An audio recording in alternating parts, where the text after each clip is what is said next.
Marcos, capítulo 3, versos del 1 al 35. El hombre de la mano seca. Otra vez entró Jesús en la sinagoga, y había allí un hombre que tenía seca una mano, y le acechaban para ver si en el día de reposo le sanaría, a fin de poder acusarle. Entonces dijo al hombre que tenía la mano seca: levántate y ponte en medio.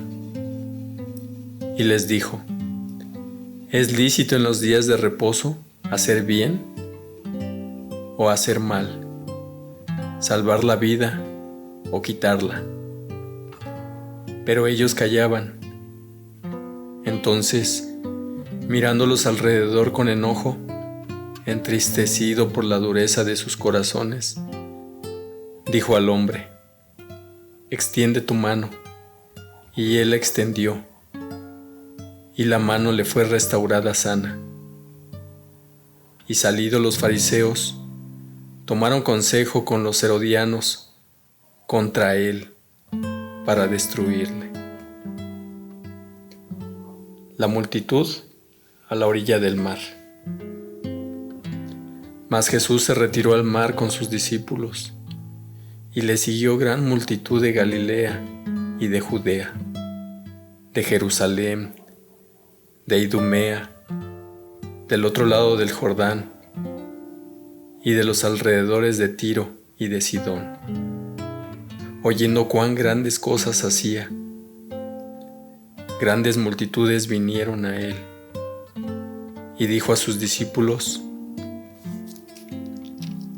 que le tuviesen siempre lista la barca, a causa del gentío, para que no le oprimiesen,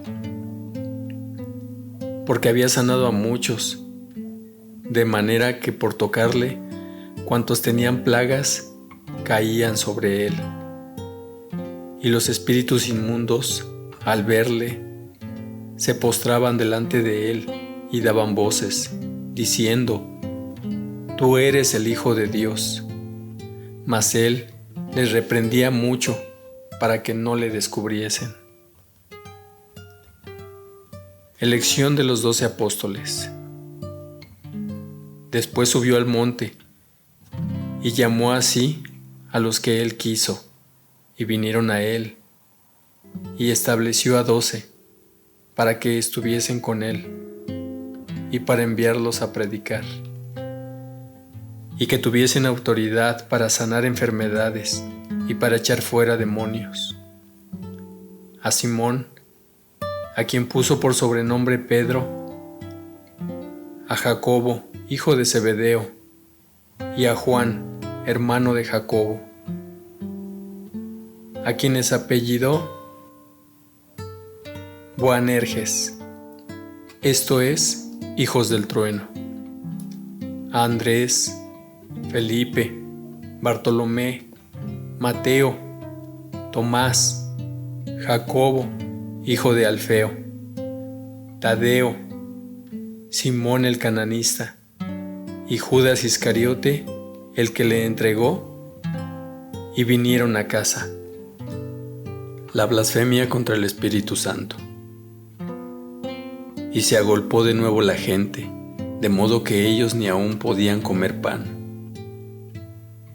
Cuando lo oyeron los suyos, vinieron para prenderle, porque decían: está fuera de sí. Pero los escribas, que habían venido de Jerusalén, decían que tenía a Belcebú, y que por el príncipe de los demonios echaba fuera a los demonios.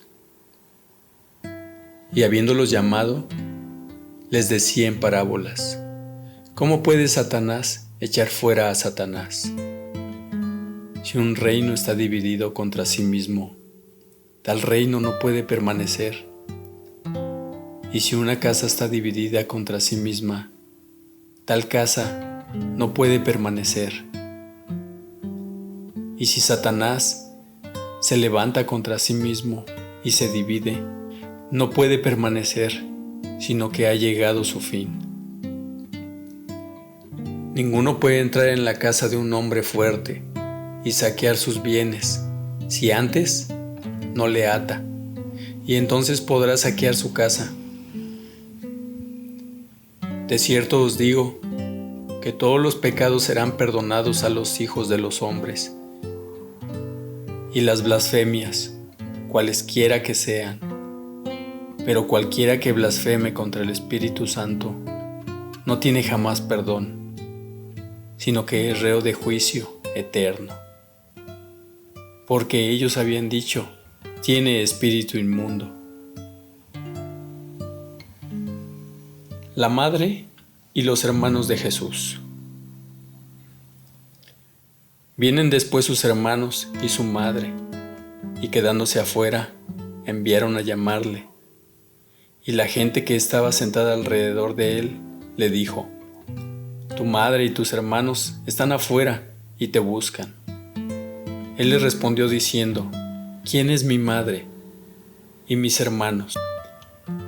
Y mirando a los que estaban sentados alrededor de él, dijo: he aquí mi madre y mis hermanos.